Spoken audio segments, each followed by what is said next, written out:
The first thing I noticed when I walked into the office party was her laugh. Not the warm, familiar laugh that used to fill our apartment, the one that had made me fall in love with her in college. No, this was a high-clipped, slightly forced laugh, the kind that cut me out of the room. I froze in the doorway, holding my jacket awkwardly, as Emily leaned closer to a cluster of colleagues, her hand brushing lightly against the arm of a man in a sharp suit. My chest tightened before I could even breathe. "Hey, honey," I said, forcing a smile, my voice barely above a whisper. She turned, and for a split second, there was recognition in her eyes. But it vanished like smoke, replaced by that same embarrassed, distant expression she wore when she wanted to make me invisible. "Oh, you're here," she said, her tone so flat, so rehearsed, that it hurt more than any slap could. I looked around. The office was decorated with strings of warm lights, cocktails in hand, people laughing, dancing lightly to a playlist of soft jazz covers. I had always loved this side of her, the playful, lively Emily, but tonight she seemed determined to make me small. "Yeah," I said, trying to mask the sinking feeling in my stomach. "I thought I'd come say hi." Her colleague's eyes flicked between us, and I saw it. The subtle, almost imperceptible shift in her body language, the way she half-turned, as if shielding herself from me. My stomach lurched. The night wore on. I tried to mingle, make small talk, laugh at the corny jokes, but it was impossible. Every time I looked at her, she seemed to shrink away, her smiles never quite reaching her eyes. And then it happened. Her boss, Mr. Sinclair, tall, confident, a man whose charisma made you pay attention even when you didn't want to, approached me. He leaned in, as if sharing a secret. "I think your wife is trying to humiliate you," he said quietly, a half-smile tugging at his lips. My blood ran cold. "What do you mean?" I asked, though the ache in my chest already knew. Sinclair looked around, then slipped a small card into my hand. "Here. Call me if you want to understand her better." I stared at the card. His office number. My mind froze. Part of me wanted to tear it up, toss it in the nearest trash can, pretend I hadn't just been handed a key to a world I didn't want to enter. But another part, a part that had been quietly observing, calculating for weeks, months even, knew I couldn't ignore it.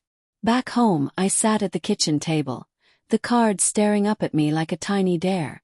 Emily was in the bedroom, probably changing into something comfortable, laughing softly at a podcast I couldn't hear. The house smelled of vanilla and laundry detergent, familiar, domestic. But I felt like a stranger here, an intruder in the life I had helped build. I dialed the number. "Hello," a warm, measured voice answered. "Sinclair." I cleared my throat, my fingers gripping the phone so hard they ached. "It's me. The husband." He said, almost like he had been expecting me.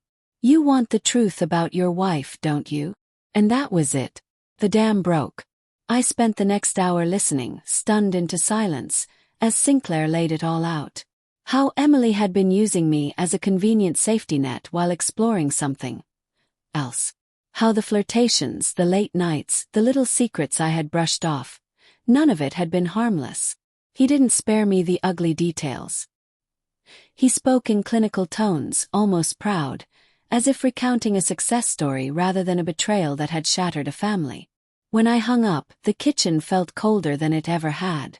The shadows of the dim lamp stretched across the floor like fingers trying to grasp me. And then she came out, smiling softly, hair tousled from a shower. "Everything okay?" she asked. I looked at her and saw the truth all at once. Not in the whispers, not in the small lies, but in the way she had carried herself tonight. The embarrassment, the subtle condescension. She had been performing, making me the punchline of a private joke. "No," I said finally, my voice steady but low. "Everything is not okay." She blinked, confusion flickering across her face. "What are you talking about?" I held up the card. "I think you need to explain why your boss felt the need to give me his number tonight." Her face went pale. She opened her mouth, closed it, then shook her head like she could shake away the accusation. "You're overreacting," she said, her voice tight. I laughed, a short, bitter sound. "Am I? Or have you just been pretending for so long that even you can't tell where the act ends and reality begins? The silence that followed was deafening. Emily's eyes darted away from mine. I saw shame, yes, but also fear. Not fear of me, but fear of the consequences of her own choices. I didn't mean, it's not what it looks like, she said finally, the words trembling. Not what it looks like. I repeated, disbelief slicing through me. Emily, I watched you tonight. I watched you shrink me in front of your coworkers. I watched you laugh at things I should have been part of. And then your boss, slipped me a number like some twisted peace offering. She looked down at her hands, twisting her wedding ring nervously. It's complicated. Complicated. The word tasted like ash. Do you know how long I would have stayed blind if he hadn't told me? How long I would have kept thinking everything was fine while you... I was trying to figure things out, she interrupted, voice rising. I didn't want to hurt you. I shook my head. The betrayal wasn't just the flirtations, the secret meetings. It was the emotional duplicity, the slow erosion of trust that had made me doubt my own instincts. You were figuring things out by pushing me out, by hiding behind my love for you while you explored someone else. Her lips trembled. I didn't think. I know exactly what you thought, I said softly, almost to myself. That I would forgive anything because I loved you. That I would stay no matter how much you humiliated me. The truth landed between us like a brick. She didn't speak. I didn't wait for her to. The next few days were a blur of quiet conversations, pointed questions, and silent dinners. I watched her, searching for the Emily I knew, the one who had loved me fiercely, who had planned a life with me. But all I found was distance, a calculated charm she reserved for strangers and colleagues, never for me. Finally, I couldn't take it anymore. I had to confront the finality of it. Emily, I said one night, standing in the living room with the lights low. I want the truth, not excuses, not explanations that dance around what you did. Just truth. She met my gaze, and for the first time I saw her completely. Vulnerable, scared, but unrepentant. I fell for someone else, she whispered.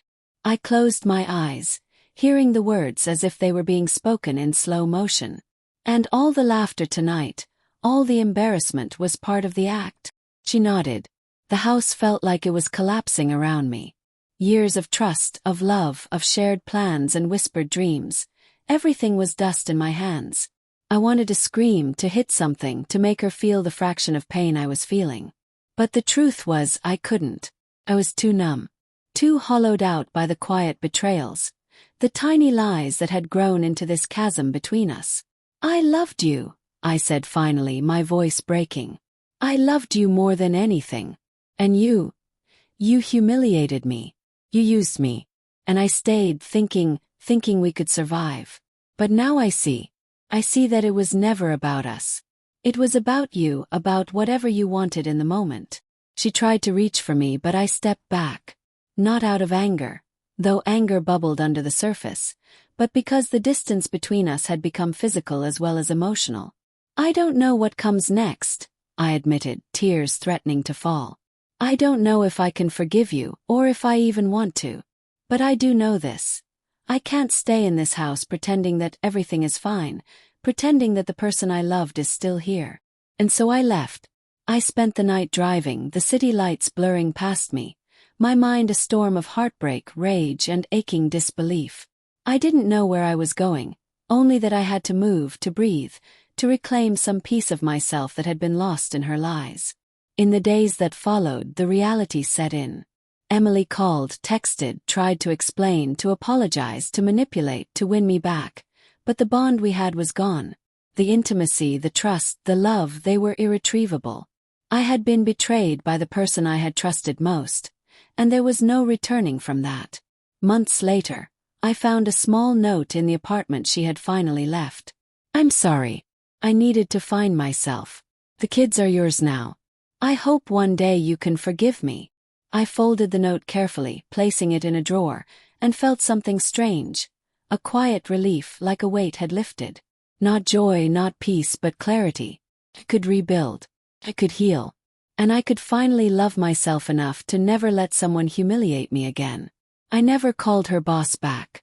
I never asked for more details. The truth had been cruel enough.